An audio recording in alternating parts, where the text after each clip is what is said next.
Hello mortgage coaches. This video is to show you how to prepare a rent versus own presentation. Now a rent versus own presentation can be used to get a prospective home buyer off the fence by showing that person exactly how much money they'd be throwing away on renting versus how much equity and wealth they can build by being a homeowner. So let's learn how to do it. In order to do this, you're going to start off with a new client. So you click on New Client inside Edge.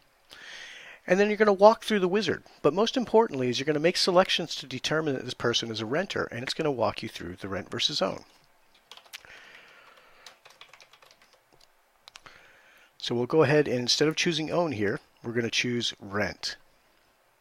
Now there's other fields in here that you can use, but they're not required. You notice some fields are in red, others are in black. Certainly all the fields that are in red, you want to make sure those are filled out. But the ones in black, if you don't have that information right now, you can always come back in and fill it out later. Now the friendly name field is used to identify what report this is if you've done multiple reports for this particular borrower. In this case, I'm just going to call it RVO for primary residence. Now as I get into the goals section, I'm going to determine what is the purpose of this. Well, this person's going to get their first home. So I'm going to check get my first home and continue forward in the wizard. Now because I selected rent in that first screen, it's now asking me questions about their rent. So we're going to enter what they're currently paying. And we're going to enter an annual rent increase. Now unless they're under rent control, they usually do have an annual increase. It can be anywhere between 3% to 10% in some places I've seen. But I'll go ahead and go with 3%. If they are paying monthly rental insurance, you'd want to put that in here as well. And then any other rent expenses that are monthly here, you can enter those and they'll be tacked onto the payment. Now the standard deduction field is used so that you can compare the tax status between being a renter and being a homeowner and getting the mortgage write-off for the interest and property taxes. If you do want to show a tax benefit on the rent side, you'll need to enter a standard deduction here. If you don't want to show any benefit on the rent side, that's okay too. Just leave the standard deduction field blank. If you don't know what the standard deduction is for your borrower, you can hit Find Standard Deduction. This is going to open up a new tab that walks you through an IRS form so that you can determine exactly what their standard deduction is based on their filing status. So I will go ahead and enter $6,000 here. Now as we go forward in the wizard, now we're being asked questions about the client's financial position. We want to find out what's their income, how much non-mortgage debt do they have. These are the questions you're already asking. Now again, if you don't have the client on the phone with you, you don't have this information yet, it's okay to leave this blank. But the one thing we want to do is we want to make sure they at least have enough money to cover a down payment on a home.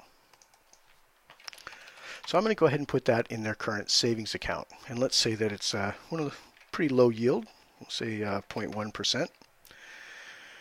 Now, if we do want to show the tax benefit throughout the entire report, rent and homeowner side, we need to put in a tax bracket here. If you don't know your borrower's tax bracket, you can hit Find Tax Bracket. And then based on their income and their filing status, you can determine exactly where they should be. So I'll say that this person is in the 25% tax bracket as a single filer. So I'll enter that. Again, if you don't show it, or if you don't enter a tax bracket here, it will not show the tax benefit on your finalized presentation. Now tax credits, this is for the mortgage credit certificate. Mortgage credit certificate allows you to, instead of just getting the regular deduction, you actually get a dollar for dollar credit up to a certain amount. For more information on the mortgage credit certificate, consult our help center. Just type in MCC and you'll get a video that's specifically dedicated to this. I'm going to leave the mortgage credit certificate out of this one for now. Now our next step is, these are questions you would be asking your borrower. If you don't have the borrower on the line, feel free to bypass this page. Now we get into the products. Now we've already prepared the rent side. We need to compare it against at least one mortgage option. So we'll keep it simple here. And I'll say this is a 30-year FHA. I'm going to go ahead and select the appropriate premium. We'll put in our purchase price. And then I'll pop in a down payment percentage. We'll get a rate that works for today, and then make sure and enter the term. As I go forward in the screen, I'm going to complete more details about this. Things like the closing costs. I can enter these as lump sums, or I can itemize them using the closing cost detail. Now once you've created some templates for your closing costs, it makes things a lot easier. So I can actually just scroll down to one of my FHA 3.5% down templates, and then I can apply it to the loan. Now finally, we need to make sure and account for the upfront mortgage insurance premium. So we're going to put in our 1.75, and I'm going to finance it into the loan. Lastly, I want to account for the monthly costs. So we got things like the hazard insurance and property taxes. I like to use factors on these. It tends to make it a little bit easier than just trying to guess at a number. And then we got to fill in our mortgage insurance. Now again, you want to consult your guidelines on this. FHA guidelines currently say this is 0.85 factor. It does have to recalculate every year based on the outstanding balance. That's only for government loans that require monthly MI. This is not for conventional. And then we want to earmark what kind of reserves we're going to need. So let's say I need 3 months of hazard insurance and 6 months of tax reserves. Now at this point, I have enough to build a valid comparison. If I wanted to add additional products, I could hit add another product, and I could compare maybe a 15-year FHA. Maybe I want to compare an adjustable rate mortgage. Feel free to add up to 4 products to compare against your rent. Now because I've got 2 products here, I've got a rent product and my FHA product, this is actually ready to go. All I need to do is fill out a couple more little details and choose some of my metrics. What do I want to use for my short-term analysis months? How long do I want to look at for the long-term analysis years? And then we have some different things that we can show here. You can see it defaults to rent versus principal paid, but I could show rent versus tax benefit, or I could show a full tax benefit analysis. Now the tax benefit analysis, if you've not entered a standard deduction, would show nothing in the rent side. Because I have entered a standard deduction, it is showing what they would get as a tax benefit using just that standard deduction without any home ownership. In the long-term section, we have additional selections. We can show total principal paid, we can show total net worth, or we can show total interest in MI paid. Now, total net worth to me makes the most sense on a rent versus own, but feel free to use any one that you'd like. If you do show total net worth, what this is this just taking that $20,000 they have in their savings and saying if it keeps growing at the rate you put in there, after 15 years, this is the amount they're going to have. On the home equity side, though, they're going to have whatever's left of that chunk of money that they had in the savings account after close, plus all the equity they've gained on this home from the principal payments they've made. Our last step is we can put in a property address here, but if you don't know it, it's okay to use TBD. Now when we get to the presentation screen, it's already got rent versus own selected, so we're good there. We don't need to change anything. If you've included more than one product, you can check or uncheck the products that you'd like to see.